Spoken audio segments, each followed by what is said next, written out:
ay rated SPG, striktong patnubay at gabay ng magulang ang kailangan. Dahil nga kay David ay sunod-sunod na ang kamalasan ng pamilya Montenegro. Nawala na sila ng big time na kliyente na si Mr. Tolentino dahil sa kapalpakan ni David. At isa sa pinakamalaking bodega ng mga Montenegro ay sasalakayin ng Red Phoenix at kukunin nila ang lahat ng mga produkto doon. Kaya sa pagsapit ng gabi ay may matinding bakbaka na magaganap. Puwersa nila Ramon laban sa sumalakay na Red Phoenix.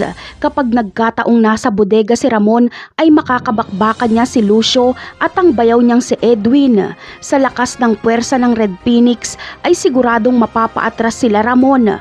Malaking salapi ang mawawala sa kanila.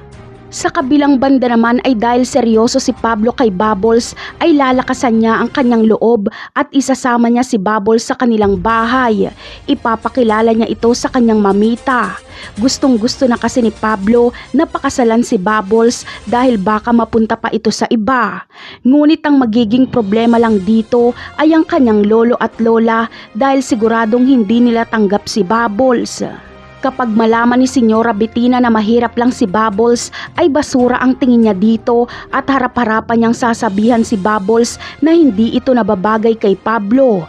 Mabuti pa si Catherine ay hindi mamaliitin si Bubbles bagkus ay magiging magkaibigan pa sila.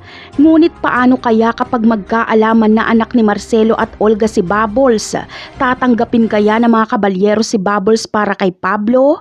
Yan ang aabangan natin sa mga susunod na episode. Paalam!